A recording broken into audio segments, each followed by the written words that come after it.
Hello everyone, and welcome to Straight Chilling. Each week we watch and review a horror film for your entertainment. You can send all questions and comments to straightchillingpodcast@gmail.com, and don't forget to keep chilling. Yeah, we straight chillin', serial killing. 5 cold feelings on the mind, got you reeling. 5-star ratings from the floor to the ceiling. If you get your 1 star, no time for feelings. Got a demon DJ, all the 1s and 2s.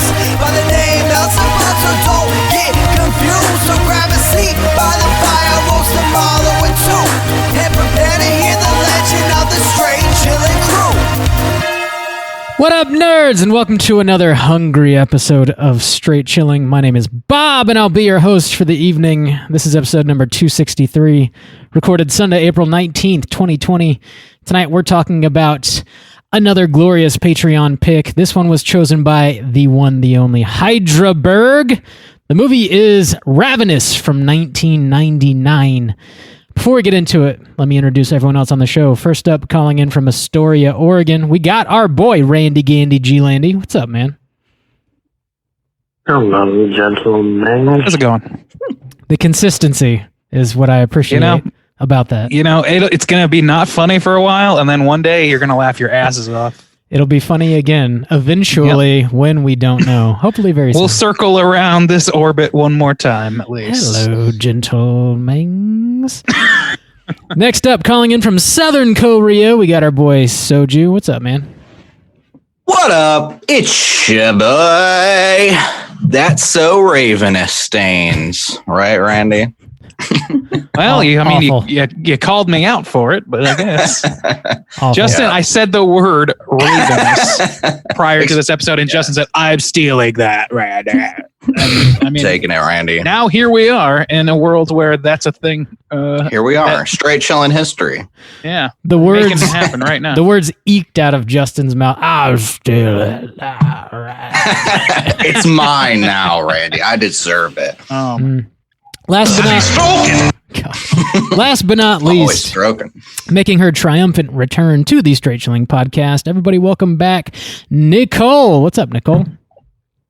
Oh, not much. I'm calling from a different state, though. Oh my God! Yes. We got 4 states rolling right now. Yeah, Alabama, Arkansas.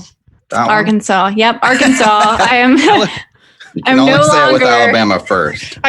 Just because the magnetic fields exist doesn't mean Arkansas has to be preceded with Alabama and all South Korea, things. not a state. True. Also, So true. Southern Korea. Yes. True. So I am no longer a Florida woman. I am back to Arkansas, which, depending on who you are and how you feel, that's a good or a bad thing. So, you know. What is Arkansas? It is very bizarre indeed. Nicole, what is their staple crop? So Walmart. Ooh, Yeah. you can't get that anywhere else. That's for Yep. sure. known for And then Razorbacks, the University of Arkansas Razorbacks. It's like literally the highest sports team we have. We have like no Okay. pro sports. Y'all got So- them hot springs, though. I mean, That's true. And it's the natural state. So it's not all like, barefoot pregnant ladies in their kitchen. Like, it's not all that, but there is Yes, that, no. right? I hope. sure. I mean, it's the South. Cool. What are you going to do? But yeah, so Around here, that means big money. Yeah. so You we're have to get back used to the in new flow of the bumps. back in our home state. Happy to be here. So nice. Good. It's also now the home of Chiaroscuro horror podcast, which you might want to inform the people about if they're unaware. Yes. So if you've heard me on here before, you know the spiel, but I have my own horror podcast. Unlike Straight Chilling, it is not horror review. I always refer people back to you for that. But I do a lot of just like sort of deep dives on topics that are interesting to me, and how those topics have related to culture and how those have come out in horror films. So if you like to think a little bit deeper about film and in culture and horror, then check me out. And if you want something real shallow, stick around because we're here for you. You got a couple hours of that coming at you, so strap in. Yes, you do. Notice how we never have any of our direct competitors on. Yeah, I'm trying to run them out of business. that's right. Run them out on a rail. We're stealing all the deep dive squad Deep dive. We're squad. consolidating. They're ours. You can't have them. That's right. You have to be smarter than us to. We're not hosting an intergalactic kegger down here. Exactly. Well, We kind of are. Nicole isn't. Chiaroscuro Horror. Check it out anywhere you get your podcasts. Let's go ahead and tackle a little bit of housekeeping real quick. We got a lot of housekeeping, actually. So the May poll pick is posted on our Patreon website. If you support us at the $5 level or above, get the chance to vote on a movie we're talking about this May. The theme for May is horror comedy, and the 3 movies you can vote between are going to be Shaun of the Dead, Young Frankenstein, and Tucker and Dale vs. Evil. Bob, Juice. how those numbers looking? Let me tell you. Tucker and Dale vs. Evil, currently in first place, only beating Shaun of the Dead by a single vote. Young Frankenstein's way on back there. So, still anybody's game. That is consistent from last week. True. True. I can't believe how heated the race is without including Young Frankenstein. I know. It's still surprising me. That's the way it goes, though. People Sometimes always, it's neck and neck, and then one of them's far behind. It's I've like learned that it's absolutely pointless for me to try and guess which one's going to win because I am wrong 99% of the time. Whatever my gut says, it's not that. That's what I can assume. Can't trust the gut. Can't do it. Can't trust the gut. I also dropped a new mini cast on our Patreon website this week. What's it on? I reviewed a new movie called We Summon the Darkness. It's like an 80s set movie about the Satanic Panic and these Santanic Panic. Panic. How smooth is it? So smooth. So damn smooth. These 3 ladies go to a metal show in the 80s and they encounter some dudes who may or may not be trying to kill them. Who knows? But if you want to hear my thoughts on that is currently up on our Patreon website. And here's my thoughts on that. Satan must be stopped at every opportunity. Every opportunity. Every opportunity. Mm-hmm. So that's at the $10 level, right, Bob? Hashtag hard with us. That is correct. We currently have 13 bonus episodes on our Patreon website that is available to you immediately at the $10 level. Good. Yeah. Juice, what do you have going on? So how about this? Jesus Christ. I've been playing. Oh, you gonna spit the word at us right now? All right. I've been playing. Jeez, I've been playing Resident Evil. Here's the deal. Jesus Christ. Stay with me. I've been playing Resident Evil 3 on our Twitch channel, and having a good old time. And I recorded, I don't know, like a 2-hour session not too long ago, and I was just going along with life, like everything was good. Our boy Jay Moore hit me up because he's usually on the Twitch streams, and he was like, "Hey man, your last stream, like it went like 9 minutes in, and then it just glitched out completely. So like I lost like 2 hours of streaming." Damn. So I got fed up and like finished the game on my own. So that was frustrating. So sorry about that. But Resident Evil, it was really, really fun. Resident Evil 3. And I will be doing a review on that very shortly, which will be showing up on our YouTube channel. So if you're interested in Resident Evil 3, keep a lookout on youtube.com/Straight Chilling Podcast. As far as stream goes, Jesus Christ, I don't know. That's just so fed up. But if maybe I stream again, it will be on twitch.tv/Straight Chilling Podcast. And that's about it, I think. Cool. I got a couple other things. This past Friday, I was a guest on Horrorphoria, which Randy was also a guest on last week. Yeah. I listened to that. Oh, what you talked about, Veronica Vaughn. I will say that I felt so bad for Andy on that show. Trying to defend it. It's so bad. clear that he's good Andy. Yeah, the good one. It's so clear that he's like passionate and cares about like the source material, and nobody else does. And I really felt for the guy. So he did his best trying to defend that film. Yeah. He did. If you're unaware, Veronica is the directorial debut of Glenn Danzig. It came out earlier this year. We talk about it over on the Horrorphoria podcast. You get it anywhere you get your podcasts. Check it out. Andy's like been a lifelong Danzig fan. I like The Misfits as much as anybody, but the movie's rough. But tune in, find out our thoughts on that. Also, listen to last week's show over on Horrorphoria to hear Randy talk about Audition a little bit more. That's right. Nobody was, there was no monkey wrench in the works there. It was pretty much a love sesh for Audition for the most part. Love sesh. Right on. Last bit of housekeeping, we have the Joe Bob watch parties are back starting this Friday. This Friday, April 24th at 9 p.m. Eastern Standard Time. We're going to be hosting a watch party on Zoom. So we're going to post a link to join that live watch party on Facebook and Instagram, Twitter, pretty much anywhere you follow us just before 9 o'clock Eastern Standard Time to join the watch party. So if you want to do that, that's free. Just keep an eye out for that link. Hop in and join the fun. I can't wait for some Joe Bob in my life. Can't wait. He's back. He's bobbier than ever. In Pog form. Well, right. I hope so. God, I hope so. They actually are making a Joe Bob action figure, which is... I saw that shit. I can't remember who's... It's Fright Rags? I think you can pre-order it on Fright Rags. I think it's probably Fright Rags. Yeah. It's only $69, right, Rob? And 69 cents. It's only one stimulus check. That's a steal. Yeah. It's not even your money, so don't worry about it. It is literally a steal. Got to get that physical property, right, Bob? Physical property? Yes, sure. I'm gonna start a side podcast. Let's get physical property. People are gonna think it's about real estate investment, but it's about toys. I got this new Joe Bob figure. It's great. Everything's gonna cost $69. Can't wait for your big expose on the Thai Beanie Baby scam. It's gonna be Thai fuck Beanie Baby scam.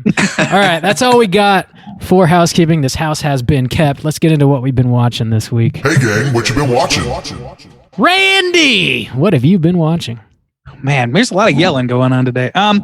So a few things that I've been watching are as follows. I finally, after years of being told by my mother to watch the film The Money Pit with Tom Hanks, I finally watched The Money Pit.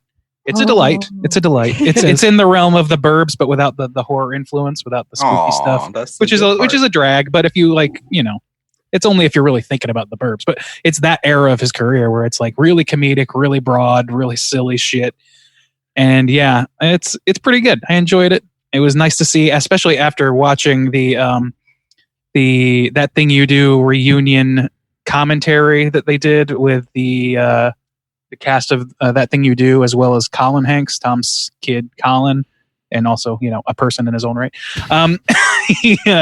They did basically a live watch of the movie and brought a lot of info about it. And I was just in this mood where I was like, I got to watch like a dumb, fun, family-friendly Tom Hanks movie right now. I just got to watch that. So I got that done. Today is Tim Curry's birthday, so I was celebrating with a little viewing of Clue. Probably my third viewing this year already. Damn, that is almost once a month. That's pretty. Yeah, I know. It's up there. I really have no shame when it comes to that. I finally, not finally, the final episode of Devs came out, so I completed that, and I highly recommend it. I think it's a lot of fun. If you like Alex Garland's work, it's right in that stream, and you'll definitely enjoy it if you like that stuff. You like Annihilation, all that kind of thing. So, yeah, I enjoyed that. And then finally, I purchased the remake of Katamari Damacy so that I can roll up motherfuckers in a big ball and turn them into stars. Nice. And that shit is as pleasant as ever and as an annoying as ever. It's really addictive. And also, like, Becky pointed out something that I've always known, like intrinsically, but never really put to form, put the words out there. That soundtrack is bananas. This shit goes hard in your ears. Every sound effect is so goddamn irritating and in your ear the whole time. but I love it. It's just so bombastic. You guys you were familiar with that, obviously, Justin. You remember I played that? it. Yeah, I know it because he showed it to me. Oh, you play a little guy who rolls up people and things into giant balls that stick together, and then he turns it into a star. Yeah, each level gets like bigger and bigger. It's very so like Japanese. you start off and you're like really little, and you're like in a bedroom, so you got to like scoop up pencils and like, and eventually you're like getting cows and then barns, you get bigger and bigger and roads. That shit's nuts. Interesting. It's perhaps the most Japanese thing. So there you go. That's pretty much what I've been watching. Those are the things of value, because Lord knows there's more watching than there is paying attention right now. It makes me really happy that you watched Money Pit, because I was just telling a friend of mine to watch the Money Pit. So oh yeah, so I'm glad to hear that you watched it and you enjoyed it. I did enjoy it. It's like it's not like his best fare or anything like that, but it's definitely like a nice.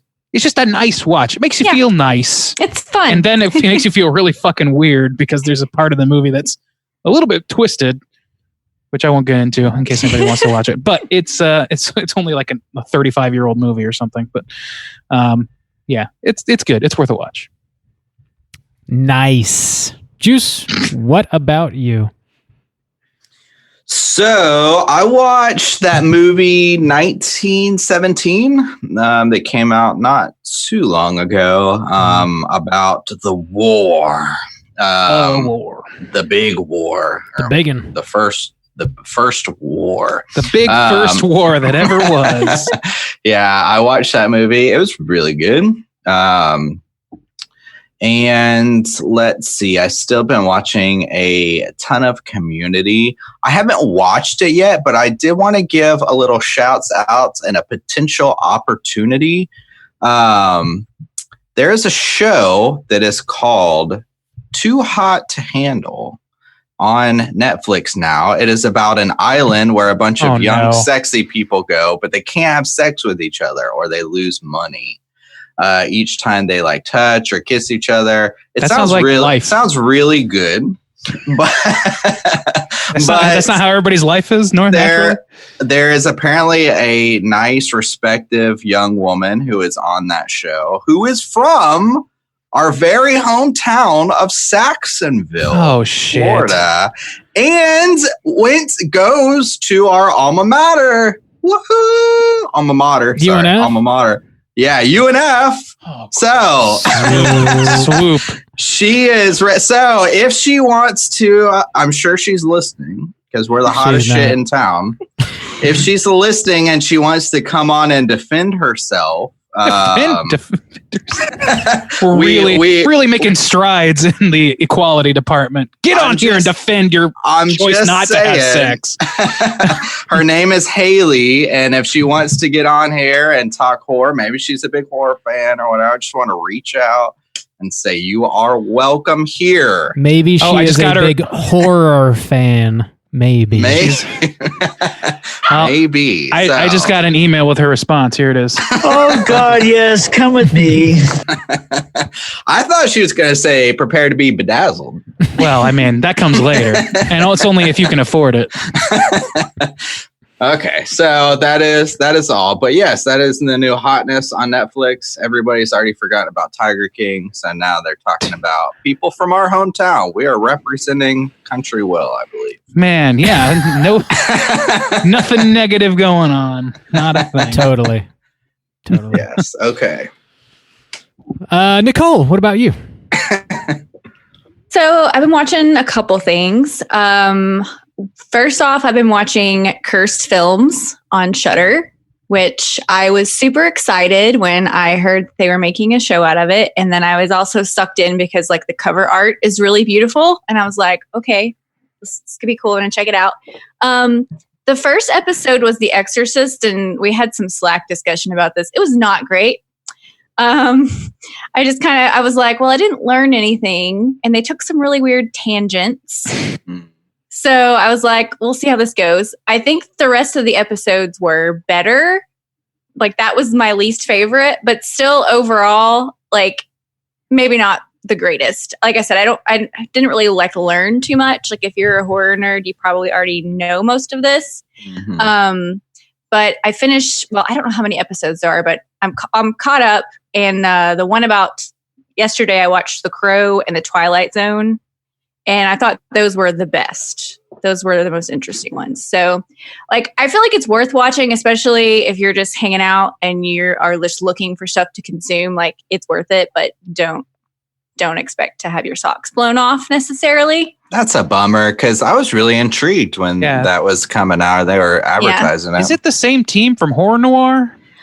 Oh, I don't think so. No, yeah, probably not, I guess. I don't think so. But it has that same sort of like look in the promotion of it. And I thought, okay, so they've got a similar sort of thing going, but it doesn't sound like it.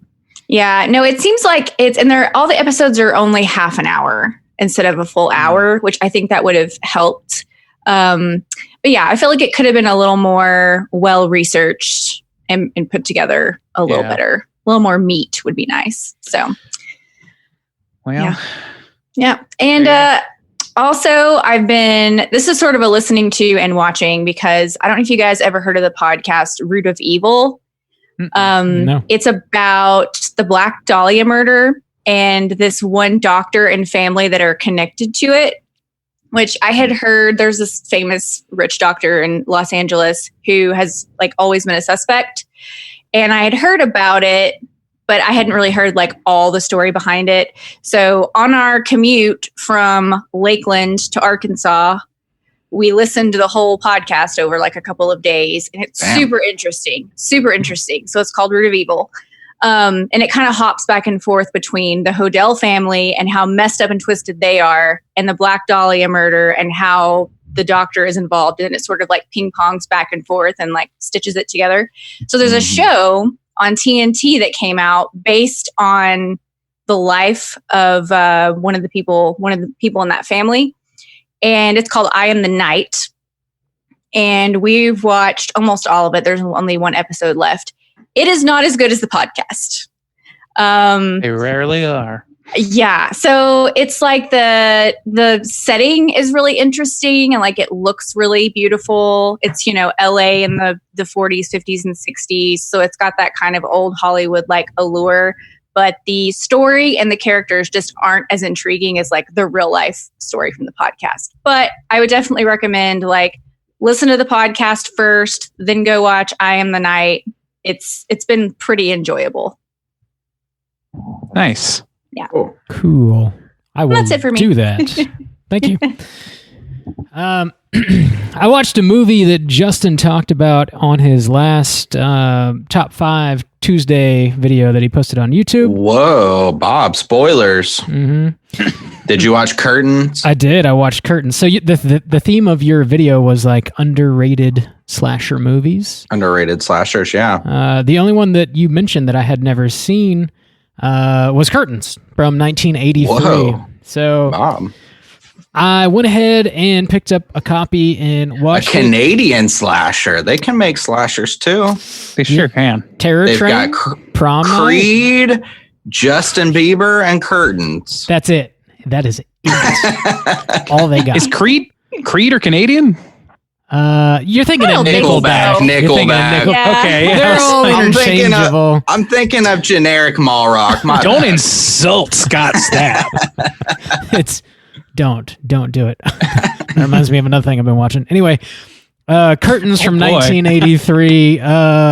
Pretty great slasher movie, actually. Whoa, Bob, you feel like I deserve the spot, huh? Yeah, I think it did deserve a spot. It's one that, not a whole lot of people talk about. I think, people are aware of it. I don't know how many people have actually seen it. It's about these 6 women who are sort of vying for a lead role in this dude's production, this play that he's putting on. And they all go to this one remote house, and they're sort of in the audition process. And throughout that process, they start getting picked off one by one by a killer who's wearing this really horrific, like, old woman mask, and it's got like long stringy hair. The mask is terrifying. Like, it's really scary. Pretty great. Jeez, man. That sounds a little Weinstein-y for my taste. It's fuck yeah. Well, there's anyway, there's like some psychological elements. There's a walker and everything. It's definitely not like a straight ahead slasher movie. It's got some pretty interesting elements to it that help separate it, I think, from the pack a little bit. So if you're into that sort of thing, check out Curtains from 1983. Also, we got sent a screener for this movie that Arrow Video is putting out on Blu-ray and on VOD this Tuesday, April 21st. It's going to be available to watch. The movie's called Why Don't You Just Die? With an exclamation mark. It's a brand new film from a Russian director. He wrote and directed it. His name is Kirill Sokolov, I think is how you would say that. It reminds me a lot of like Tarantino, early Tarantino, specifically Reservoir Dogs, was the vibe I was getting from this, but it's got a more comedic tone to it. It's about this police officer who gets a visit in his apartment from a strange young man who's trying to murder him, and his intentions may or may not be founded in reality, and things just sort of spiral out of control as other characters are slowly introduced into the plot. It's like it's very, very gory in a like slapstick kind of way. Like the physics of this world are not based in reality whatsoever. So somebody gets hit with a shotgun blast and they go like flying clear across the room and things like that. It's a lot of fun. It's what? It's ramified. Exactly. Yeah, that's a good way to put it. Yeah, it is ramified. I got you, blood. Preach. Very stylistic, very funny. I enjoyed it and would definitely recommend you check it out. Again, it's called Why Don't You Just Die, coming out this Tuesday. Slam your eyeballs into it. Did you guys see that? I want to ask real quick. Did you guys see the movie with Daniel Radcliffe and he has guns strapped to his hands? Guns Akimbo? What was? Yeah, no, I haven't seen it yet. Did you? Because so we went to the theater in South Korea. The theaters are still open here, but since so many American movies have been pushed back, their selection is like wild. Like they were showing Logan in like 4DX. They were showing like Deadpool, like just La La Land, random movies. That's kind of cool. Yeah. So I think like 1917 was like the most recent one, but Guns Akimbo was on there too, which it did come out like the end of last year or something. No, it was like a month ago, I want to say. Oh, really? Not too long ago. No. So it was longer than that. I thought so. Okay. But okay. Anyways, that's out now, and so I thought, hey, maybe I'll go watch that. Well, you haven't. September 25th. You haven't? I haven't yet. Okay. Watch it and then let us know. I want to get a recommendation. Okay. Let us know. Be prepared to be bedazzled. See, I got February 28th on 2020 is what I'm seeing, but it doesn't really matter anyway. That was 2 months ago. Yeah, this year. I don't know. Let's go ahead and talk about the main event. Talking about Ravenous. Let's kick it off with the back of the box. What's on the back of the box? Now, Rob, whatever you do, you're not allowed to use the word Ravenous, just Ravenous. You have not licensed us through the proper channels like Juice. He earned it. Didn't call dibs. Didn't call dibs on my language. I don't want to say Ravenous, so I'm not going to say. Bob, did you buy this Ravenous on Blu-ray? I did, yeah. Scream Factory put out a Blu-ray of this a little Here while we ago. go. Picked it up. Here's the spiel. There is no spiel. Ravenous, it was cheap, I'm sure. Ravenous from 1999 was chosen by our boy Hydra Berg over on our Patreon website. So, Hail Hydra Berg. Hail Hydra Berg. This was written by Ted Griffin, directed by Antonia Bird, starring Guy Pearce, Robert Carlyle, David Arquette. A little bit of David Arquette. I could have used some more, to be honest. Save it for the review, Bob. The plot synopsis is as follows. So this takes place during the Mexican-American War in the mid-19th century. So in a military outpost, Captain John Boyd and his regiment embark on a rescue mission, which takes a dark turn when they are ambushed by a sadistic cannibal. So had you all seen this movie before, and would you recommend people check it out? Randy? No, I had not seen this before. In fact, it was not on my radar really at all. So, whether or not I'd recommend it, I think so.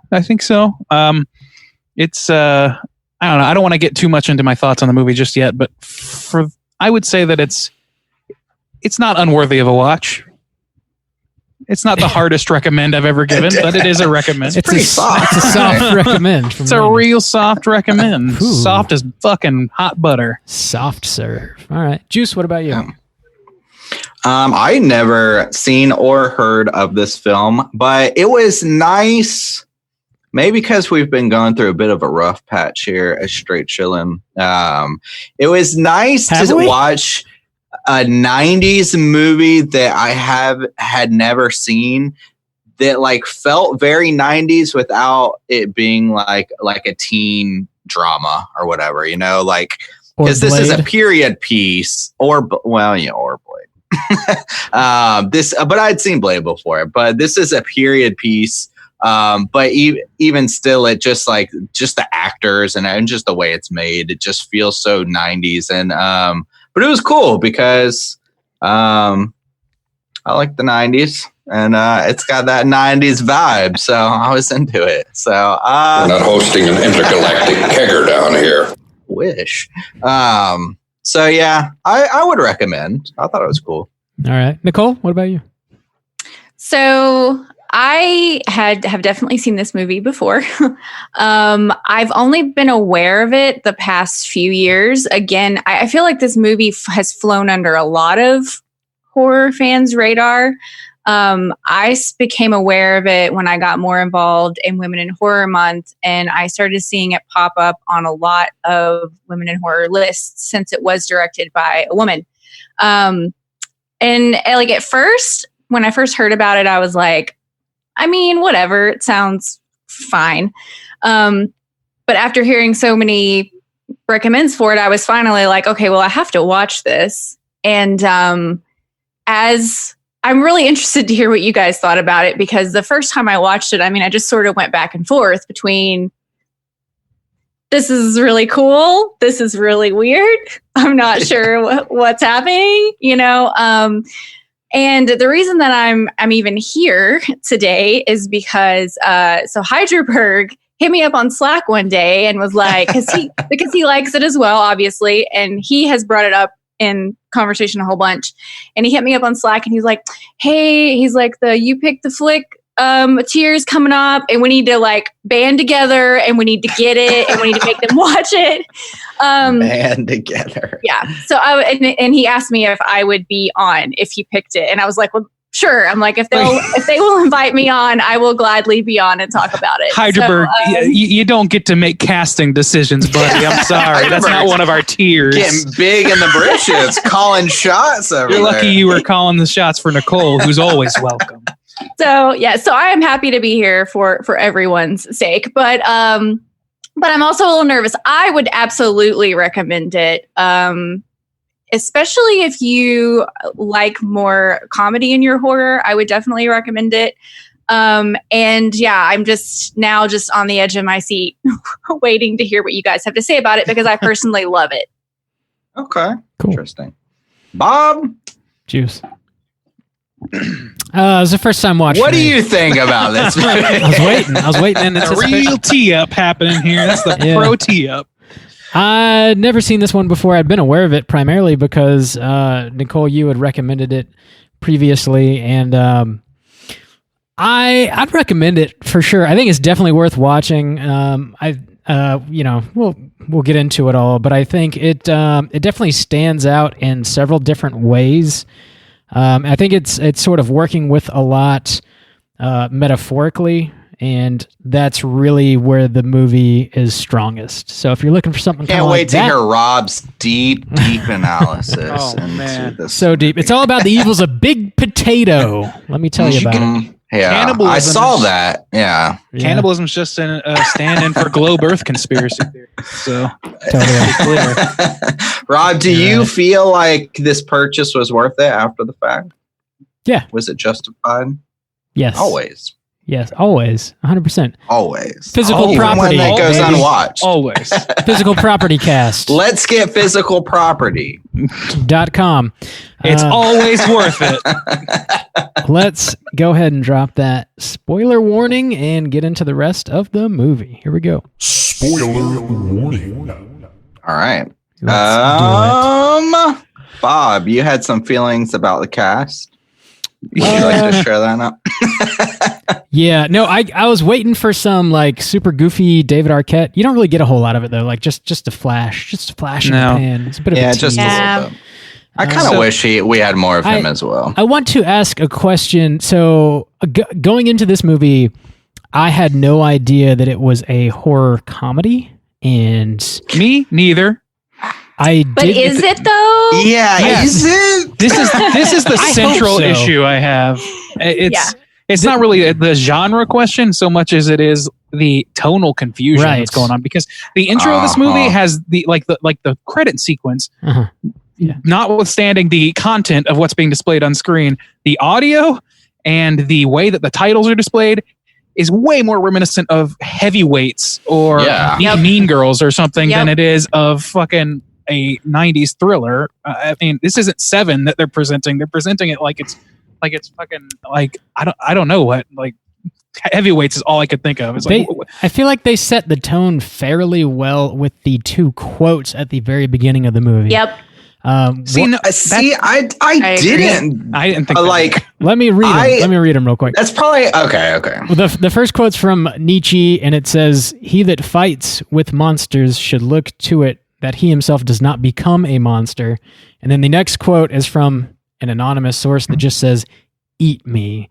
So there's like a heady thing, which the movie is kind of heady, and there's this random like stupid funny quote, which the movie has random stupid funny lines, but that still didn't prepare me, I think, for the comedy that was to come, because when the comedy came, it wasn't consistent enough for my brain to realize that it was going for like a horror comedy.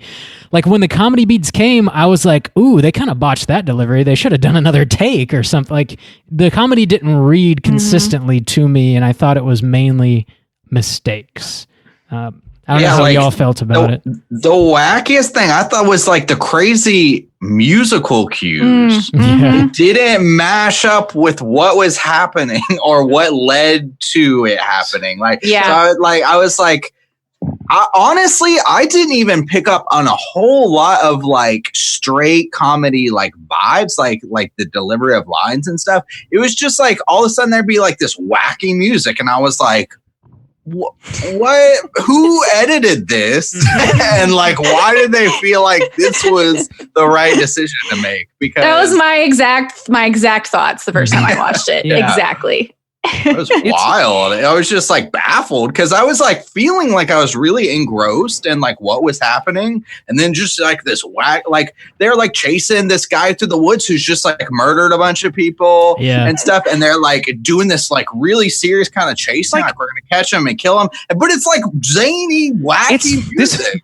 This movie might as well be like, it's like if they took the movie Amistad, gave it the intro sequence of Heavyweights, and then just occasionally threw in like the soundtrack of like Meatballs or something. It's really weird. It's a really weird blend, and to me it's tonally confused. Rob, to your point, like the comedy like didn't really land for me as comedy so much as it landed as like, what are they going for here? What is the attempt? Like, I'm not sure what they're aiming at. And even with those quotes, I was like, okay, so it's got a little pithy humor going, but then the music kicks in and it was like so not of its time, of the time period of the movie, and so like goofy feeling. Like I watched another review of this movie after I watched the movie. And the guy was like, "Oh, the music score is so amazing!" And also, it's both ominous and fun at the same time. Like, no, it's just like this sounds like confused a teen, not even a teen, like a tween comedy from the 90s. This is not something that feels in place in a movie with this much gruesome action and this many like Spice layers World? that are supposed to happen. Yeah, yes, like Spice World. Spice up your life. That's all I'm saying. I don't know. I found out that one of the main authors of this music is Damon Albarn of the Gorillaz. Shit. Yeah, which blew me away because I was not a fan of this soundtrack in the least, personally. So, okay, with this for the soundtrack, I would definitely challenge you guys to like listen to it again. Just like go to like YouTube and find a playlist of it or whatever, because I have come to love it. Like love it. Like the goofier stuff, there are a couple of tracks that are super goofy, like you said, like when they're chasing him through the woods and it's like super goofy, like not as much. But like the main couple of tracks, like the one from the intro and then the one when Calhoun is like telling the story of the party and everything, like they I don't know, I've just come to love those two pieces in particular, and like they get stuck in your head. So I would maybe give it a second listen. I'm willing to do that, but I will say that my initial response, not of those specific pieces of music, I don't actually remember which scenes these were in, but there was at least 2 or 3 times where Becky was watching with me, were sitting there and she was not paying attention. She was just kind of like doing something on her phone or whatever. And she would be like, God damn, this soundtrack's fucking annoying, because it just kept repeating using what sounds like people banging on pots and pans, which, you know, is a choice. I just don't understand the choice in regards to the content of this film. Like, it seems out of place pretty much the entire way through for me. I'm willing to give it another listen though, because because of your recommendation, and also because I like Damon Albarn. I feel like maybe I gotta be missing something, or else it's just a miss for me. Like, it's one or the other. Yeah, I think it's also confusing because of the time, because it's like a time period piece. Yeah, and that's another thing, is like it's not just the soundtrack that's out of pace with the anachronism part. It's also like the way that they speak. Like, these people all kind of speak like they're in modern day for the most part. They don't use any specific lingo like dude or whatever. Like, they don't say like shit that people, you know, would say in 1999 exactly, but they don't attempt to have any of the verbal, I don't know, tics or cues or whatever, or any specific words specific to that time period. It seems like it just really seems like there's like what's his name, Jeffrey whatever, the sergeant or whatever at the outpost. Boyd? No, not Boyd. The boss. What's his fucking Hart? The main guy. Colonel Hart. Principal. Oh, Ives? The principal. Yeah. No. The principal from Ferris Bueller. What's his fucking name? Oh shit. I don't know. I'm gonna have to look it up. But yeah, I can't remember his name. The head of the outpost. Oh yeah, hang out here. And this is like supposed to be a comedic scene, I'm told afterwards. But in the time, there's like a scene where he's like, "Well, you're at the outpost, and this here, you got David Arquette, and he's a goofball, and then his sister, and she's real cool, and then you got the soldier, and he's crazy. Get away from him." It's like, so you're not even trying to like be anachronistic in the slightest right now, and it's throwing me. And the comedy of that scene partially was diluted because of that, but also was sort of like seemed really out of place to me, because you're watching Boyd survive really gory shit in the opening of this movie, really like brutal war torn shit with really bizarre music choices, and then a strange scene where he's like both given a medal and then told to get the fuck out by his commanding officer. So like story wise, I'm intrigued and I'm interested. I'm like, what's going on with this guy? Then he's clearly like damaged goods in some way, but then he gets somewhere and it's suddenly like, I don't know if they're trying to go for like a Magnificent Seven sort of thing, or like a what is that movie? I don't know. It seems like they're going for like a Hogan's Heroes sort of like cast roster announcement scene, and it just doesn't really play as comedy for me or as drama. It just doesn't play as anything. It's like, you might as well just have a narrator just be like, and here are the players. Yeah. Yeah, they do that twice too. So this plot is thick. There's a lot happening here. Boyd is sort of not that thick. Boyd is sort of our main character. We start the movie off and he's, you know, in a battle in the Mexican-American War, and we find out that his company is just getting like mowed the fuck down, and he decides to play dead to save his own skin. So they like drag his supposed corpse and throw it at the bottom of a pile of dead bodies, which they wheel into their camp. And then he sort of is able to crawl out from his dead friends and then take the camp's like leader, I don't know if it was a general or colonel, whatever, captive, and he's sort of like celebrated as a war hero because of this, but also told to get the fuck out because he did this only because he was a coward and laid down. I would just lie. I'd be like, man, I stormed that shit. Yeah. Like he's like damaged goods and shit. And I think it's an interesting like character, like the opening to a character. So he's like not very conflicted, feels very cowardly. He's later asked why he has the medal. Like, oh, what'd you get the medal for? He says cowardice. It's like, okay, so he's got some shit in his brain that's real fucked up. Yeah, and that's interesting. And it makes that more believable, like down the line when he's generally like not very liked. He's like socially awkward, and because he's down on himself, like people don't really like warm to him or see him as respectable or anything like that.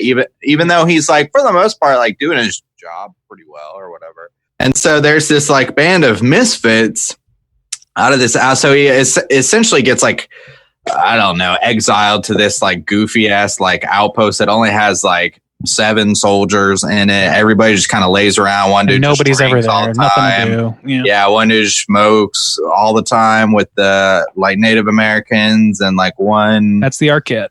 And everybody's kind of got a shtick. They do this like whole like this is this guy and this is this guy, but it's then like they the all intro to die off like Slackers or something. Like but none of that's really Jeff. like He's great with code. Well, in fact, the guy that they described who is essentially just a drunk got the most screen time. I was kind of like baffled by that. Like we actually got to know that guy the most, but. One night this straggler like strolls up and he's like exhausted and Calhoun, right? Passes out in the snow. So they bring him in and like warm him up, give him a bath, give him some food, and he tells them this like wild story about him and this like party that was traveling out west. They do a whole nother character rundown, by the way, which is totally unnecessary because all these people pretty die. Unnecessary. Yeah. Because there's it's like, I don't know, 6 or 7 people in that group that's traveling. And they talk about like, oh, this guy and his wife and they're doing this. But essentially he tells the story as if a general was leading the party, like saying like, oh, I know a special way to go out west. And it was like really terrible. And essentially they get like stranded in the winter and they're in this cave and they run out of food. And then they start eating each other to survive. Because one guy died. He says the first person dies of malnourishment. And then he had been out collecting like firewood or something. When he comes back, everybody's like cooking his legs. So he's like, well, I ate it. And then he said it just like got worse and worse, but that the general was like ravenous. He like couldn't get enough of eating people. So he's just like murdering everybody. And so like, well, we got to go save them or whatever. It's Colonel Ives. He's like, Colonel Ives is particularly insatiable or whatever. And and then this guy escaped and he's like, oh, I left the woman behind, Mrs. whatever behind, but I know it's cowardly, but I just freaked out and I ran. He might as well have said that exactly. But then they, start a search party, and that's what kicks off the sort of central thing in this movie, which is they go which isn't that far to this cave, I guess. Compared, it was like 6 days or something. It was like 3. Was it 3? It was a few pretty days. Close, yeah. Which, considering that was fairly close to where they were. So they went, and Calhoun offers to come. He's like, you won't know where to find him without me. And they're like, oh, okay, that makes sense. And they go with Jeremy Davies and Boyd and Colonel Hart, and then maybe one more, I can't remember. But the brother, the Indian brother. Oh George. yeah, and then no. The real strongman guy. Right. Yeah. He's like the soldier Neil McDonough character. Private Reich. Yeah. You got that bleach blonde hair. It's like, what the fuck are they doing? That dude was big, and like I remember him from like Band of Brothers and shit. He was this actor, and he's great. Neil McDonough. I always like seeing him show up. The George character, who is he and his sister they refer to them as like natives, and I guess they sort of just like quote came with the property. So I guess they're Native Americans, and George describes this Wendigo folklore before they go on this rescue mission. I mean, he explains like, a man who eats another man's flesh sort of like steals his power or his essence. He like absorbs that person's strength and after you get that taste, your hunger becomes like even more insatiable. The more you eat, the more you want to eat. Which is important. It's important to note also that that Boyd, our primary protagonist, he when he was describing his situation at the Mexican-American War that he won the medal for, and he was trapped underneath all those bodies, he said specifically that the men's blood was running down into his mouth and falling down his throat. So he has technically tasted blood at this point. Whoa. Yes. And that's how he gained the strength after that to like overtake the enemy. Right. Yeah. So one way, I guess it's just a given within the world of this movie that eating people makes you big and strong. Yeah. It's a vampire tale. It's a vampire tale, yeah. It is a little bit. But also the story that Calhoun tells in that whole situation is based on a true story. I don't know if you guys have ever heard it. I have. What's the name? I can't remember. Swift Runner. Swift Runner was the guy's name. So it was a village in, I think it was in Canada this happened. It was either in Canada or far, far north US. But he, after the winter was over, showed up to the authorities and basically said like, oh, my whole family died of starvation this winter. Only I survived. And they're thinking like, you don't look like you've missed any meals, but sure. Damn. And he ends up, I can't remember why, but he ends up taking them back to the camp. And when they get to his camp, they find like just carnage. And it becomes obvious that he has killed his entire family over the winter. And this really happened. So I've heard this story in like several different ways, but when I saw it in Ravenous, I was like, oh, I know what this is. I've heard this before. So and the Wendigo is also like a Native American folklore. Right. Oh, well, and that's what he said. Because he was Native American, he told the authorities, oh, the Wendigo came to me in the winter and compelled me to eat my family. It's not my fault. Oh, yeah. We all been there. The devil made me do it. Pretty much. Conjuring That's my strategy. That's my strategy if I ever get arrested. The devil made me steal those 401ks. Totally. Damn. So yeah, these people strike out on like a rescue mission. They go to rescue the lone survivor that Calhoun describes to them, which they don't even believe is stuck in the cave, alive. Yeah, they get there. They crawl into the cave. They find that there are like 5 piles of skeletons or whatever, which apparently there's only 6 people, which means that Calhoun's the lone survivor, and they decide, they realize that, he has told them a lie and it's a trap. Calhoun lays waste to the vast majority of the squad there. And that's where like the tone shifts. Like this is where like the real horror should set in, but then the goofy music starts playing.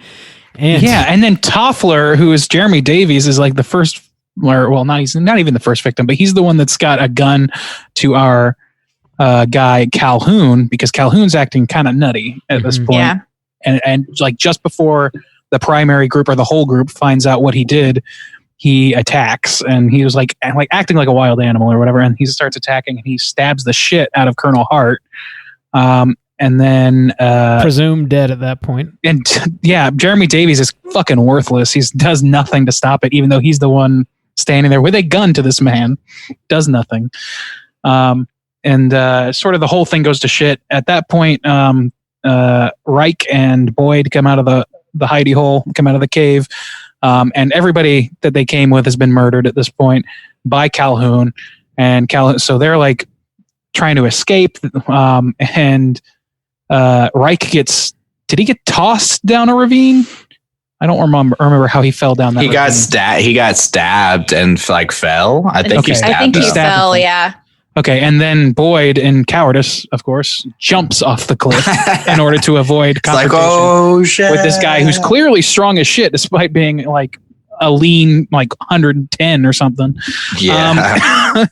And he ends up like falling in such a way that his legs broke as fuck, and he's lying there with the corpse of Reich, who tries to strangle him briefly and then dies.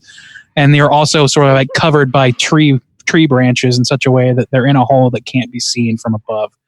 So he hides out there for a while. Eventually he sets his wound, and then he finds his way back to the settlement and they tries to tell people. They allude to him eating right. They show him like cutting his Yes. pants off, but they don't actually show him Yes. eating them.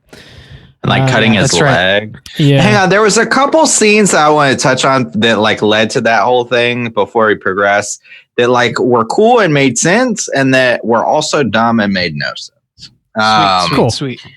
So the night before they arrive at the cave, one of the guys, he accidentally trips and like falls down like this hill with a bunch of rocks and like cuts his side open.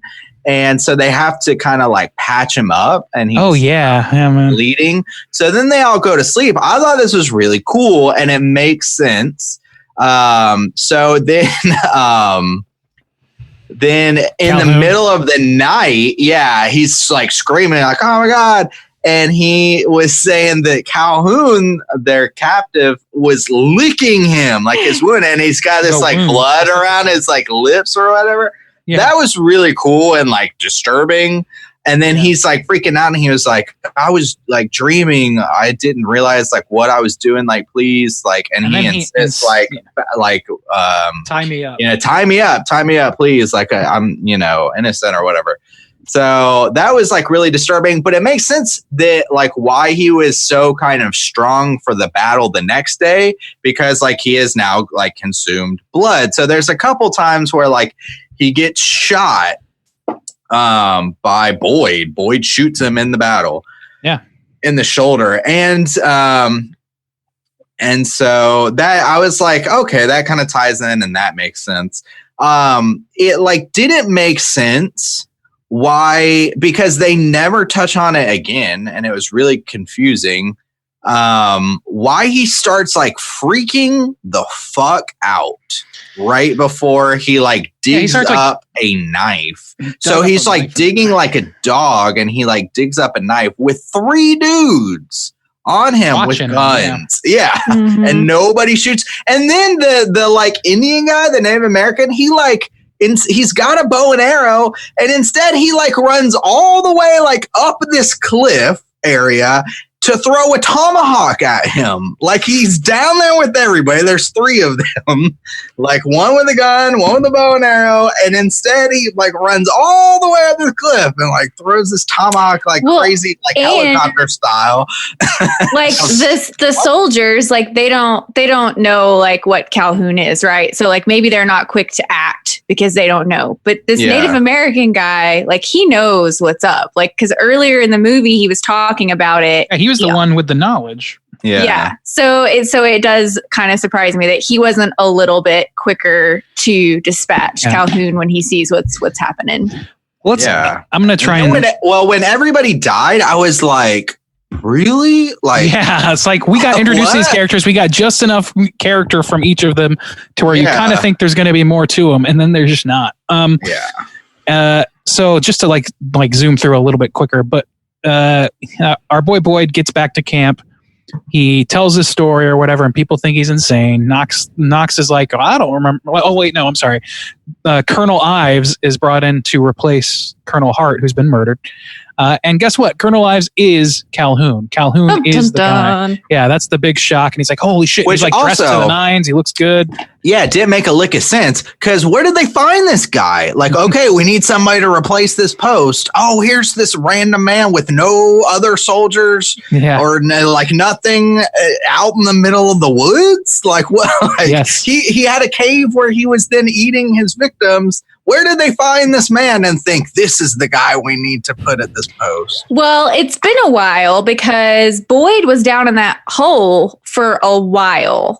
Yeah. Like, how long was he down there is the question. Like, that the movie doesn't display that, which I think makes it harder to understand what Justin's talking about. There's a scene that I just noticed the last time I watched it where it shows the moon, like the moon changing. And I was like, oh, this is supposed to tell us that it's been a while. So I think in the meantime, Calhoun Ives has taken off and gone back to wherever, the military, wherever. And so that's how he has now gotten posted back at the outpost. It hasn't been like, it feels like it's been like a day, but it's been a while. And so Colonel Ives is the name of the colonel in the story that he told originally, who was insatiable for. Yeah, so he told on himself. So, is that like that? There's still a question at the end of this movie, I think, as to whether or not he was Colonel Ives the whole time, or if he adopted the identity. I don't know, and I don't think it really has much bearing. But it's interesting to note anyway. So he sees this guy and he doesn't trust him, but everybody else is like trusts him because he asks, "Well, show me your shoulder. You should have a gun wound," and the guy doesn't have a gun wound. So at that point, my mind's thinking, okay, twins. Maybe there's some twin situation going on here, or maybe Boyd is crazy. At this point, or maybe Boyd is crazy. Who knows? But I had the feeling because he's the central character in a 90s movie where you're the only person who knows the truth, it wasn't a big thing for it to turn out to be you're crazy and the rest of the world is innocent. And the Wendigo is like clearly real in this world. Like supernatural things are clearly real. So, and so he's unable to prove that this is the guy. And the only guy who saw this Colonel Ives, or Calhoun rather, that saw Calhoun before they left was Colonel Knox, who is only character trait is being very, very, very drunk. So he doesn't remember. This guy's like, I don't remember him, but whatever. And so tensions get higher and higher. Eventually, Ives he kills David Arquette. Somebody kills David Arquette, and Martha finds his body, and all this shit starts going on.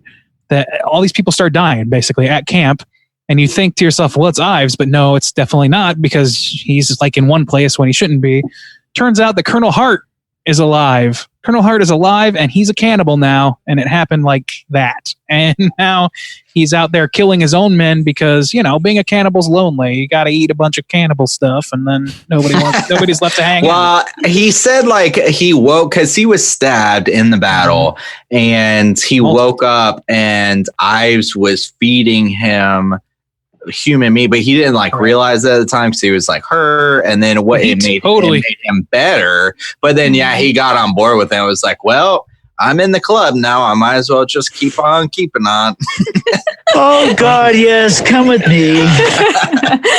So then he's like, well, I'm gonna rope him into this. No, he roped me. Now they're best cannibal buddies. And they are killing his own friends, killing Hart's friends. And eventually, they basically have, they want Boyd on their side because Boyd has tasted flesh. They know he's tasted flesh. They know he ate part of Reich at this point because reluctantly, Ives, he is Ives not or Calhoun found him. He's trying to avoid eating human flesh. He's portrayed like a junkie. He's portrayed as somebody who's addicted to something. Who, at one point, Ives has his hand cut, and he's like, "Well, you like the smell of blood? Oh, why don't you sniff it? Why don't you sniff the blood?" Something like that. And he's and he's sitting there like, "Oh man, I really want to taste that blood." Yum yum yum yum.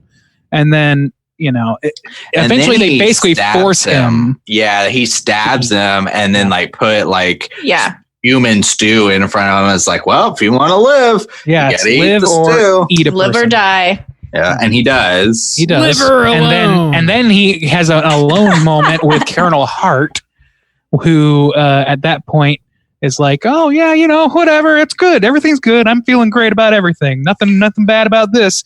And then eventually he's convinced to be like, "Oh shit, I don't know what happened to me. You're gonna have to kill me before you kill this." Yeah. Then he was like, "All right." He's like, "You're gonna have to." He's like, "I'll free you." And you can't kill him, but you gotta free me. I'd be like, bitch, first you're gonna help me, and then I'll kill your ass. First you gotta clean your shit up. You gotta help me take this dude out. You just made me eat a dude, so why don't you fucking gotta at least tell me subdue this guy or something. And he's like, I don't know what it is about Colonel Hart, but he's in every scene, he's just sort of like overly mild mannered, especially he's like, "Oh, isn't this so civilized? Sitting at dinner, eating people," and that's kind of funny. But it's again, it was that thing where I wasn't entirely sure how intentional the humor was, or if it was just a poorly placed line or poorly portrayed line. Hart gets murdered, and then So we've got Ives and Boyd having this like ridiculously long battle, like hilariously long battle. They beat the shit out of each other. It's kind of like They Live, but it's less silly than that. It's more like like cats and dogs, like just trying to get one on each other. They beat the shit out of each other and then roll into like this barn area, and Boyd grabs Ives and like throws the two of them together down into the middle of this like massive bear trap that clamps on top of both of them. And they're basically just lying there waiting for the first one to die, and assumedly whoever dies first is going to get eaten by the other one. So it's sort of like a standoff there. And then the party that went to go get like a replacement general finally comes back, and they see the carnage that has ensued. Yeah. And the Colonel Sausalito or whatever his name was. Slauson. He comes in and he's like, "Oh, stew!" And he starts nomming this fucking human finger stew. And so now he's a Wendigo, presumably. Wendigo. And also, though, like Martha is a character in this. She's like the Native American woman who is the sister to the brother who died. Does nothing. Serves no role. She goes to fetch I disagree. Really? Continue. Well, she's a very subtle character, obviously, but she and her brother, of course, are the ones that like tell Boyd and us about the Wendigo and about all of this. And I think her biggest purpose, but I think it's very important for the plot, because we already know that Boyd is struggling between I need this, but it's not right. I can't do it. I have to be like a bigger man. I finally have to like stand up and not be a coward, right? And Martha is the one that tells him, because he's asking her like, how do I overcome this? How do I, basically gain my humanity back? And she says, you can't. You have to die. You cannot kill the Wendigo. Like, it dies with you. And so I feel like that little piece was sort of the catalyst for him to realize, you know what? I have to kill Calhoun, and then I have to die too. So I feel like while her character is small, I think she is like the turning point for Boyd. I tend to agree with that. Like I felt like she, out of all of the characters, the side characters there, besides Colonel Hart, I felt like she had the most sort of character, and it wasn't like done in an Arquettian way, where it was just like, I don't know, it was unsaid. You know what I mean? It was an unspoken power that she had in the group, and I thought she's the only female. She is the only female. She's in this, but she brings the knowledge, and she's just a person there who's like a realist. She's the only one there who's not dominated by some other character trait that leads them to do either stupid or silly things. When she returns to the outpost with the replacement general and she sees all the carnage, she just pieces out. I love it. She hauls ass. She's like, nope. Yep. I'm out. I think as both the minority race and gender, I think the fact that she takes sort of a passive role and then is just like, bye. Like, I do kind of love that. There's no sense of like, oh, like I'm the wise one and I'm going to save the white man. Like, nope. Yeah. Like, here it is. Y'all kill each other. Bye. I'm out. Yeah. I was interested by that. So at the end of this movie is what exactly? It's them in the bear trap? I'm trying to remember. That's pretty much it. It's just that, right? They're waiting for each other to die so that they can eat one another. And the only one who sees it is Martha, and she just kind of like shakes her head and like walks away. Fucking Wendigos. Goddamn. Slauson eats human flesh on accident, and we're left to believe that the Wendigo shall carry on one way or another, and that's pretty much the end of the movie. I don't know. What do you guys... Let's go ahead and like wrap this thing up. There's a lot there's layered so much in this, I think. So tell me your metaphors, Bob. You mentioned metaphors. Yeah. So this movie is set during the Mexican-American War. So like the general westward expansion of America, I think, is sort of like a theme that's happening here. Like to make it the most generally I can, I think, is like American greed. The bigger America got, the more America wanted. The more people but he was Scottish, Bob. Okay, right. Everybody So came here damn from Scott, somewhere, with the exception of the Native Americans, which are the only ones that know what the fuck's happening in this movie. So I don't know. I think it comments a little bit on just like greed, generally speaking. The bigger you get, the more you want. Obviously, there was a lot of bloodshed happening throughout the expansion of America, and I think that's sort of commented on a little bit here. And there's definitely like some Christian themes too, which I don't know that I can speak on a whole heck of a lot. But there's one point where Ives paints like a cross on his forehead in blood, sort of like Ash Wednesday. They comment on like eating the body of Christ. True. At one point in the movie as well. So I don't know, Nicole. Yeah, the Native American mentions that because somebody said, or maybe it's like Boyd. He's like, somebody says like, would people really do that? And he says something like, "The white man does it every Sunday." Eat the blood, it does it every Wednesday, every Sunday, or whatever. Well, that was pretty sly. Yeah, I thought that was a good line. So the metaphors, this was partially revealed to me by some watching other reviews and sort of getting what other people got out of it, because I was just so curious what the intention of this movie was, and I really couldn't parse it for myself. So I think that it's pretty clear that Manifest Destiny is a big one, and that was confirmed by some of those. That was the only one that I really zeroed in on at all. And sort of the idea, like one person put it really well, something along the lines of you've got a movie about people eating each other to acquire their power. That's essentially what Manifest Destiny did to people, did to the natives certainly, on a metaphorical level, and on a very, very widespread bloodshed level. But then there was also people saying that there's and it's true that there's some homoeroticism going on in this movie between the two, the antagonists and Boyd. But I didn't really pick up on it until somebody pointed it out, and I'm not sure it serves much of a purpose, except to say being gay is like being cannibal. That was lost on me totally. I didn't get that. Yeah, there's a lot of people that are down with this theory, but there's not a whole lot to it beyond the fact that there are some homoerotic moments, and I'm not sure it adds a whole lot to the story for me. He should have did little sexual innuendos. Nicole, did you pick up? I'm gonna eat you up. Well, what it reminded me of on this most recent viewing was I feel like the relationship of Calhoun, Ives, and Boyd is very similar to the relationship of Lestat and Louis in Interview with the Vampire. Oh yeah, okay. Because there's this, I'm on the dark side. I love the dark side. You are a monster. You need to give in. I don't want to give in. It's not morally right. And this back and forth dance of the two.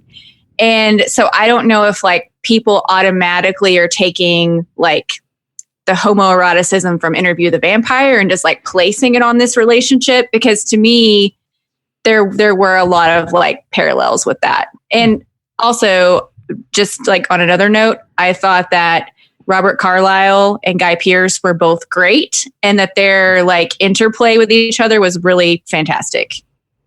Yeah. And they die intertwined with each other. That's true. Yeah.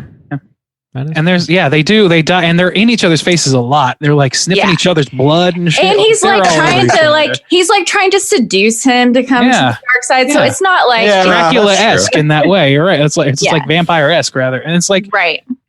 I see that, and that makes a kind of sense. I just don't know what it totally adds to. Yeah, why would they include that? Exactly. To me, that's a metaphor that doesn't have a fruit or an endpoint. It's just sort of here's a layer. Here's something you can put on this. And I don't know. To me, I didn't really follow. But there was also, in general, the idea of, just being kind of an anti-war movie. Somebody made the point that I read that was, Guy Pearce's character feels like he's a coward, and he's anguished, and all this shit, all because he refused to fight and laid down in the middle of a slaughter. He refused to die in service of killing. So, I mean, that I could see probably an anti-war sort or anti-violence message in general. But other than that, I think the biggest one, like Rob said, is the Manifest Destiny thing. I think that's the most clearly stated thesis in here. Well, I think for the time this came out, in the late 90s, I feel like even that much of a message is fairly ambitious. I feel like if they made this movie now, there'd be a lot more in it. But and especially I think because you can watch Ravenous just for fun and not care about any of that stuff. Yeah. So I think that when you dig a little deeper and find some of that stuff, it just makes it that much more interesting. But I do think that there's like more going on and like more to be pulled from it. And I mean, I've seen this movie 3 or 4 times now. And the last couple times I've watched it, I've been like, I feel like there's like other stuff going on and I'm just not sure what that is yet, you know? Yeah, I get that impression as well. And it's like, to me, like the story itself is what I like about it. Like the baseline, the stated text story is what I like best about it. Because it's like as silly and ridiculous as it kind of is, the movie portrays it in a way that I think is tonally confused, but the facts of what's happening like align, and it becomes a good mythos, I guess, is what I like about it. A good, like they build on a lore that works for me in general, even though there's some issues with some of the characters to me, like being a little underbaked or otherwise a little confused or a little confusingly displayed. But yeah, there's a lot that's unsaid in this movie that you could definitely read into, but like for my money, the Manifest Destiny thing is the one that sort of adds the most to it, or as at least adds the most robust flavor to the whole thing. The Christianity stuff, the like symbolism that's happening in this, like it seems as though they're trying to draw some sort of parallel between like, you know, consuming the body of Christ to like consuming human flesh as a form of like salvation. And in this movie, like at a certain point, Boyd literally is going to die if he does not eat human flesh, and that is his salvation. So there's definitely a parallel drawn there. However, the people that are like forcing that salvation upon him are evil and not really lining up with what you would think of the church as being, you know, which is a little confusing. I don't know. If you think about it in that way, and the way that they display it, like the power that you get from like eating human flesh, I mean, you could think about it as like an like Christian, like the power that they gain from doing that every week, like allows them to like take over the way they have or whatever. Especially since it's presented from like the Native American, like he's the one who presents that idea or whatever. Like a monster could be sitting next to you in a pew at church or something like that. And Colonel Hart says something like, you know, all like after he becomes a cannibal, he's like, you know, all our theorizing and moralizing of everything, it all comes down to a power struggle or something, is kind of along the lines of what he's saying, which is a hell of a concession to make as a colonel in the fucking American army at that time. Like, it's a big jump for him. And it's like, obviously it leads to evil things for him. He's killing his own men just for the sustenance of it. He's like, oh, you know, we can kill. It's like, I guess the idea of him is like, you know, what happens when, you know, the people that you work with to kill all these Native Americans to take over all their land, what happens when they find out they can take things from you too, is maybe what's going on there. But I don't know. I thought that was interesting. I didn't really think of that until just now. So going back to the communion and the evil Christian thing, weren't they at a mission? Isn't that where the outpost was? I think it was a Spanish mission at one point, right? Because, and I just recently learned about this, like this past summer, the missions in California were like horrible, horrible places. And they treated Native Americans like really, really horribly. They were like abusing them. There was violence against them. And it was basically all in the name of like, well, if you convert, even if you die, you'll go to heaven. And so, Bob, when you were talking about taking the communion, and if you don't take this salvation, you're going to die. And you said, but it's like coming from an evil source. I wonder if, especially since the Manifest Destiny is such a huge theme in this, I mean, the missions in California and the way they treated Native Americans is a huge part of that. So I'm wondering if that's specifically why that's in there. I'm wondering how I'm sitting here and like we're talking about all these theories, and I'm thinking to myself, I wonder how much of this is us just placing things next to each other that were never intended. You know, like well, room 1 through 7. They were intended to be next to each other. You know, we're taking all this from the source material. That's true, and to some extent, that's true. I'm just saying, just like you and the Being, huh, Bob? How it's all it's all right there. It's all in some the of it. film. Some of it to me is not. Some of this is coming off to me as sort of like we're connecting dots that don't necessarily connect. You know what I mean? We're adding dots to make the picture happen. Yeah, to some degree, probably. Yeah. Which I mean, it's not, which isn't the end of the world or anything. Don't get me wrong. It's just. I'm wondering how, like, again, it goes back to, I'm so curious about the intention of this movie and what, how many of these things were actually something that were supposed to be commented on and how much of it is just our overlays being put upon it. I wonder why they did the plane eventually. Yeah. I wonder why they did the, I'm really curious why they did like the comedy bits. Like that is the most really thing to me strange because choices. Yeah. I don't know, man. Like to me, that whole thing, I this movie just doesn't know what it wants to be, and it reeks a little bit to me of studio intervention. Sounds like you're about to give your rating, Randy, out of 5. How you feel? I wasn't, but so I forgot what I was saying. Studio intervention. Yeah, so it reeks to me a little bit of studio intervention that like David Arquette's in this movie.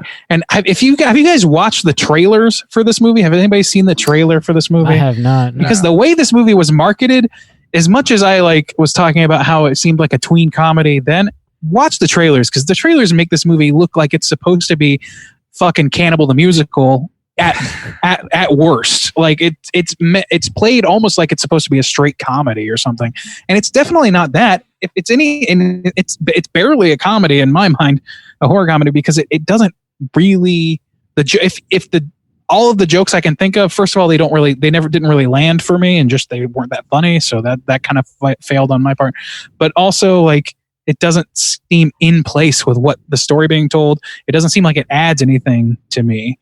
And that's probably my biggest gripe, I think, is that really adds a level of confusion that this movie could have done without. If this movie had played it straight from the beginning and maybe had a slightly better soundtrack for my tastes, or at least from where I'm sitting right now, then I might have been more keen to like see these things, or I might have been more, I don't know, looking for the subtleties, because it seems like they play subtleties, like those subtleties are just too rare. Like it seems like it's muddled and a little mixed up. So I'm a little conflicted on this movie. I kind of want to watch it again at some point, but not right away. So I give myself some time to like live without it and then come back. I do want to hear the soundtrack again on the recommendation here. But otherwise, I think that this movie's decent, but not the most like mind-blowing thing in the world. To me, it has something to say, but it gets in its own way. This movie gets in its own way a lot, it feels like. And there are some character choices that were weird. The choice to like run down all the characters one at a time and just to have them brutally murdered.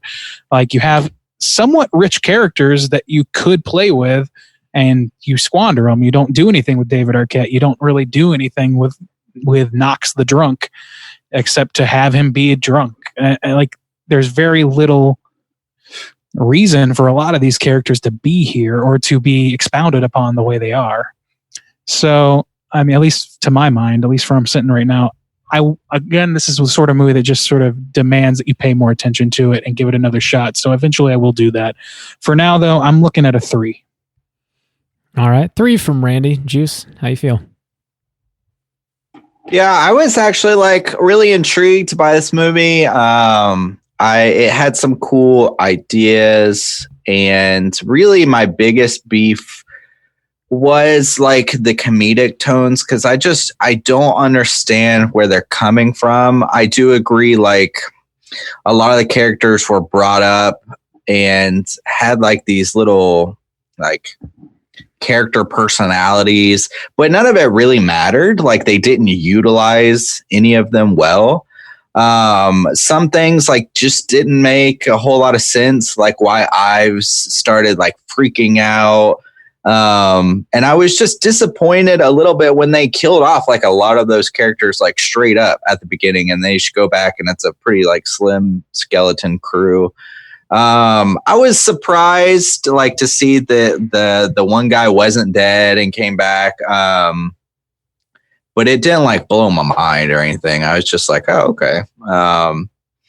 I thought the interaction between the protagonist and the antagonist were pretty intriguing. For the most part, I did like to see the struggle that the one guy went through to be like, am I going to eat? Am I not going to eat? It was very reminiscent of someone who like was like a druggie, but then it had like good properties too. Like it's going to help you save your friends or whatever. It's going to make you strong. So that was kind of interesting. Overall, I thought it was, I'll give it a 2.5. All right. 2.5 from Juice. Nicole, how you feel?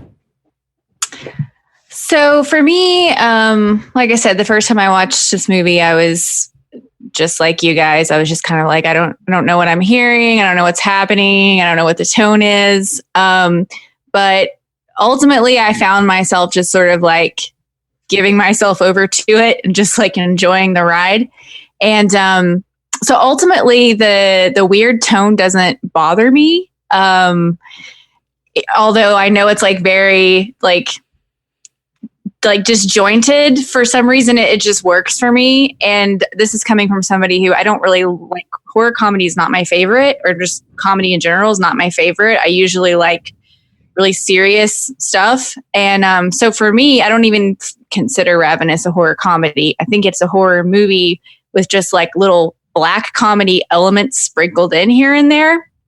And so I think that's part of the reason why it does work for me, because it feels very serious most of the time. And then when they throw those in, it's just, I don't know, it makes it very unique. There is almost no other movie I can sit down and watch that has this particular feel. And can you think of any others? No. And yeah, I mean, okay. and like the first time I was done watching it, like I had this kind of like conflict in my head where I was like, was that good? Like, did I like that? And then I kept thinking about it. I kept thinking about it in a favorable way, and I was excited to revisit it. And like I said, I've watched it 3 or 4 times since then. So of course, like I said at the beginning, I love it. However, I do have criticisms. I think it feels very long at times. The last like probably 30 minutes are a little bit draggy. And I do think that there are too many characters. And like you said, Randy, like there's like some underdeveloped characters, and there's just a lot going on. So I think if they streamlined the story a bit and trimmed back some of the characters and spent more time fully developing the characters that are there, because they're all interesting, because they're all weirdos, I think that would really make it stronger. I'm all for keeping the odd tone. But so because of those things, it's a 4-star for me. All right. 4 stars from Nicole. Juice. How you feeling, baby? What do you think about Ravenous? Out of 5. Oh, out of 5. Let me tell you exactly how I feel. Okay. Don't forget the half star for the Yabos. Boy, are we like, I thought we were trying to cut time here. I thought we were trying to speed it up. Nope. Feels like we're stretching. I'm going to come in with a 3 out of 5 on this. Tonally, it feels confusing. I also think the first act of the movie is very bloated plot-wise. They just try to pack a whole lot in there. And generally speaking, when movies do the whole like, let me run down every character in this movie and tell you exactly what role they play, I feel like that's just sort of more or less poor filmmaking. And they do it twice in this, which is really annoying to me. However, that said, I do enjoy like the Wendigo folklore, and I enjoy seeing that implemented in a movie, especially a movie like this that you could definitely interpret to mean many things. Metaphorically, it's very layered, and there's a lot happening. The comedy, if they were going to have it in there, I wish it was either if you're going to have it, like ramp it up. But the way it sits right now, I wish there was almost none of that in there and it was played totally straight. Especially when you have that big turn in the woods where Calhoun really starts murdering everybody, that could have been like truly horrific. But the way they play it is almost like supposed to be funny, and it kind of it pulls the punch, and you're just kind of left scratching your head a little bit at that point. I feel like this could have been like truly terrifying. It just kind of falls a little short. I don't know. I think this movie's really strong metaphorically. The delivery wavers a little bit here and there. Also, if you got Arquette in there, like, you know, have him do some goofy shit. I don't know, like let him play to his strengths. I don't particularly care. I don't need to see David Arquette being high, like ace level David Arquette silly bullshit. Like, I don't need that. To me, like, I don't know. The whole comedy, like, I agree with you entirely. The whole comedy, it just doesn't seem like it's not funny enough on its own to justify its existence in this movie, and the undercutting it does of some of the more horrific elements. Yeah. Yeah, that's more or less how I feel. The score was very distracting to me throughout the entirety of it. However, I do thoroughly enjoy Damon Albarn's work. However, I never like it the first time I listen to it, ever. Never have. I have to listen to it several times. So I will go back and listen to this and see if I like it. So that's pretty cool. That's all I really got to say. That's going to put our aggregate at a 3.1 out of 5. Let's jump into our Rotten Tomatoes segment, see what the critics and users think about Ravenous. Certified fresh to death. What's up, y'all? Let's talk about some power levels of critics. We're going to look at the Rotten Tomatoes scores, both the critics and user scores. I'm going to have these bunch of fine folks try and guess to the best of their ability between 0 and 100% what percentage is of these reviews are positive. So we're going to start with the critics, and there are 60 total reviews being accounted for here. Let's start with Nicole. Nicole, what do you think out of 100? How many of these, what percentage is positive? This might be the hardest Rotten Tomatoes segment ever. Holy moly. Oh, I'm going to say 60. 60. All right. Bobby, what do you got for me? 69, please. Comedy number for Bobby. Juice, what are you thinking? I'll take the low end then and say 55. 55. All right. Looks like there's some soju stains on this movie. It's sitting at a pretty 47% too fresh on the Rotten Tomatoes score. That seems surprisingly low. That's pretty low. Here's the critic consensus. Ravenous tries bringing cannibal horror to an Old West setting, ending up with an uneven blend that will fail to satisfy most fans of either genre. Cannibal horror as a genre? Like, I mean... No, I think they're talking about the two genres of the Western and the horror. Yeah, okay. Like if you go in like, oh, we're going to go watch like a timey Western thing for me. Like, for the most part, but I could see where you're like, yeah, what the fuck? Like, I don't think the goofy elements like add to either one of those genres. That's the thing. That's the real X factor. I think it seems like we tend to all agree with it. Like that. Whatever comedy is supposed to be in here ain't working well enough to be there. I don't know if it's the fault of the horror or the Old West that this movie is. Foot down. I am. This is what we all think. No. Let's go to the audience score. There's a lot more of these. There are 21,466 audience scores, user ratings for this movie. Let's go backwards. Juice, what do you think the users thought of this movie? I think it's going to be higher, and I will say 65. 65. All right. Bobby, what do you got? 69, please. Comedy number. Nicole, what do you think? 72. 72. All right. Let's hear one for the girls here because Nicole just took it. We got 78% audience score on this one. So the audience is certainly kinder to this movie than the critics were, at least based on this sampling. I think 78%, I mean, that's practically certified fresh right there. Yeah, that's pretty high. Yeah, I think like a good average between those two is about where I sit personally. But yeah, there you go. We already heard your score, okay, Randy? We know what Rotten you think. Tomatoes. Aren't you being a little stupid? Let's roll on. No. Being efficient. Juice, do you have some trivia for us? I think there's like a little bit, but honestly, I don't think it's that interesting. So no trivia. Well, let's skip it because we're running long. Okay, that's fine. And no one likes the trivia segment anyways. Let's be honest. Sometimes it's pretty cool, but it sounds like everyone misses the Bob's Blu-ray segment. Nobody cares about trivia. They do, apparently. We'll get to that. Well, we should bring it back then. Let's. Bob, how many Blu-rays did you buy? It's not time. It's not time.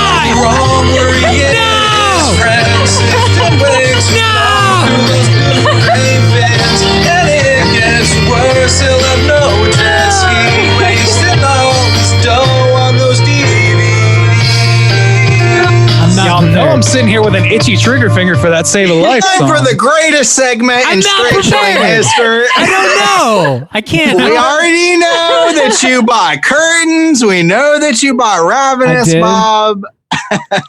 I don't know. Ugh. I don't have a stat. I don't have a list. I can't do this. I was unprepared. We did not. I can't do this. I don't know. I'm sorry. Rough estimate, Bob. You'd say probably 18, 19. That's probably about right. No, we're How like deep into the triple digits are we? 3/4 into the month. I might have bought 10 movies if I had to guess. It's a guess, maybe 10. Some motherfuckers are always trying to ice skate uphill. That's you, Bob. That's true. Yeah, you're never gonna get a jet ski that way, Bob. Fuck You still this haven't man. even got the one that you ordered at the beginning of this year. Isn't that interesting? Quite ironic. Isn't that interesting? Haven't even got it yet. I It ordered must it. be that Rona virus. I totally ordered it. I totally did. It's not essential. You know what is essential? Hunting cooters. Let's do it. Yes. Nice Time segue, for Bob. everyone's second favorite segment in Straight Chilling history. Time to hunt some cooters. What is a cooter? You ask? Tell me. Nicole, could you tell us? Do you think you could do the cooter rundown? Oh gosh. Okay, so I we've could. got attire, Okay. Yes. sexual deviance, Yes. manipulation. Yeah. Yeah, it always gets harder on here. Oh gosh. Patheticness. Oh yeah, overall patheticness. Thank you. Uh-huh. How many more are there? There's one more. There's 8 one more. There's one more. Self-importance. See, yeah, smug arrogance, not self-important. Oh, Well, same thing. sorry. See, No. smug arrogance. Okay. Bob's I did throwing pretty you good. off, yeah. Yeah, you did good. Okay, Don't let so Rob ruin this for you. we are hunting cooters. The character type, they have to hit 3 of those 5 points to be considered a cooter. And if there's more than one, we got to claim the cooter king of the week. So, who are your cooter candidates for this week, ladies and gents? Anybody got any candidates they like to put up? Where are the Mr. Hotcakes on this one? I don't know. I guess, I mean, Calhoun Ives, it seems like the pretty clear choice from the get-go. So let's run them down. He's apparently trying to bang Boyd. He's trying to bang people. Let's go with the obvious ones. He is manipulative. Yeah. Yes. For sure. He So dresses in tricks costumery at least once. Okay, so We you don't want know to which give is him the a tire? costume. I want to give him a tire because one of those is a costume intended to deceive people, Okay. which is pretty cootery behavior, I believe, Yeah, depending on okay. the situation. I'll allow it. No. Who dresses up? In order to eat them. Only I mean, cooters. like, in order to eat people, it's a cooter move. Okay. Let's see, what else we got? Patheticness, not so pathetic. He's pretty goddamn capable. Yeah. Definitely arrogant. Arrogant for as sure. fuck. Got some Yeah. smug arrogance. Mhm. Maybe some sexual deviancy. He was licking a man. Yeah, he licked the dude's torso and Yeah, but that whilst specifically a he wound. slept. That wasn't sexual though. That was just cute. We've all Maybe. been there. I mean, come on. We got to check and see if he's popping the QJ at that Who point. here hasn't woken up to one of their buddies licking their tummy, right? Yeah. Lord knows I have. Rob. That's a standard. That's a standard camping trope, right? Oh yeah, we've all been there. Hey, You guys. do that, and then you sing "Danny Boy" and you go to sleep. Getting your lick on? No problems here. Just licking your tummy. Nobody else went to Catholic day camp? No? No. That's at least 3. And then if you want to count sexual deviancy because he's tempting Boyd with, sins of the flesh or whatever. So the one thing he's definitely not is he's not pathetic, but he might register on some of the other ones. So he hits the Cooter marks. Yep. He does. Certified Cooter. Anybody else? Who is pathetic? Who's the guy? The guy who comes back to life. Pathetic. Yeah, Hart. Hart, I think, is pathetic as fuck because he's like, oh, I was forced to eat a person, but you know what? Yeah, I think I'm going to forsake everything I've ever known because this is pretty great. Yeah, like that's pretty pathetic. Pretty weak leadership to eat your men. That's all I'm saying. Yeah, but then he doesn't because he's so pathetic. He doesn't have any smug arrogance. So. No, that's true. He doesn't register high enough. Not really. And so you want to say aren't really developed enough to have him. Boyd was pathetic, but then he kind of mans up towards the ends. Like that's his whole arc is to go from pathetic to redemption. Yeah, by way of. And he's always telling the truth, so he's not manipulative. Yeah. Okay. It's got to be Calhoun Ives. Yeah. Calhoun Ives 2020. It is very bizarre indeed. Indeed. Well, can only go up from here, right, boys? All right, South Korea. Let's remember who lives here and who doesn't. All right. Oh boy, we're gonna skip news, but we do have 2 voicemails this week. If you yourself are currently listening, you want to call in and leave us a voicemail to be played on next week's show, you can do so at 904-638-3231. First up, we got a voicemail from our boy Hydraberg, who chose the movie this week. Let's go ahead and hear what Hydraberg has to say. Let's berg it. What up, ladies and gentlemen? It's your boy Hydraberg. I'm just calling in because you guys are reviewing my Patreon pick this week, 1999's Ravenous. Hidden gem.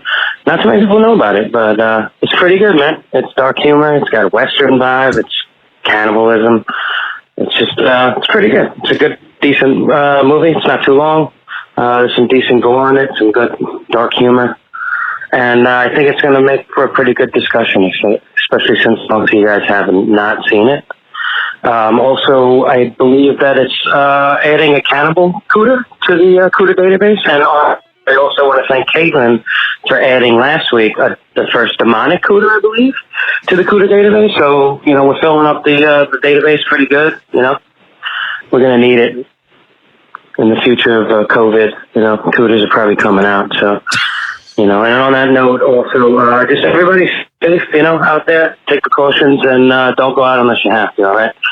All right, you guys keep chilling. Later. That was hilarious. I loved that started off as like, oh, yeah, this is a pretty good movie, and then turned into a PSA at the end. It was great. It's really funny. It's the world we live in. Yeah. Old Hydraberg, he's always thinking, he's always got Cooters on the brain. He's one of the top hunters. We need a Cooter calendar. I think that's our next merch. Sexy Cooter calendar? Oh my God. Like sexy Cooter calendar. Yeah. Cooters on the move. If we can do it and not get sued, because we'd essentially just be taking photos from movies that exist. No, I need a custom illustration from Randy. Each month. All right, expect your 2021 calendar in the year 2035. Perfect. All right, the old Cooter calendar. If you would like a Cooter calendar, at Randy. Please harass us, specifically me. Just Randy. I will make sure that your message is ignored. Don't go to randy.com. Whatever it is, you probably don't want to see it. Is that? Oh, okay. It sounds like a man who's been there to me. I don't know if I can. Don't do it. Please don't. I always think I'm going to see your face, and it's never your face. Whenever I want to see my friends, I just search their names in Google and go to I go to juicestains.org. Ooh, you probably don't want to go to that one. I went there. You probably don't want to go to any of the Stains websites. Oh man, this site can't be reached. The fuck. Damn. Thanks for calling in, Hydraberg. Thanks for choosing this movie. Thanks for always expanding the Cooter database. We appreciate it all. We got one more voicemail this week from Anonymous. Actually, I don't think they provided their name, so I don't think so. We will hear from the dope hacker known as Anonymous. Dope hacker known as Anonymous. Remember the voicemail to play. That's right. We're gonna do this shit right now. Let's do it. Hello, guys. I just want to start by saying thank you for. Sorry, I'm delivering mail right now, and my truck broke down. Anyways, I wanted to thank you guys for all the hard work and content that you guys provide for the Straight Chilling fans. I really love listening to you guys, and I even revisit some of your episodes, particularly today. I re-listened to the Rob Zombie 31 podcast that you had with special guest, a woman from Foolish Cast, forget her name. And it's probably one of my top 3 best Straight Chilling episodes ever. You guys really make my day. You guys make me laugh. Even when, the days are shitty or there's a pandemic going, you guys still find a way to make me laugh. And I really love listening to you guys. And I'm sure a lot of us Straight Chillin' fans also agree with that statement. I really like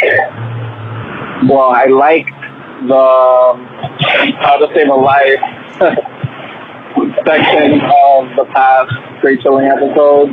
And I honestly miss it because that shit used to make me crack up. You guys are so fucking hilarious. Anyways, thank you once again, and I'll keep listening to your further episodes, to your future episodes.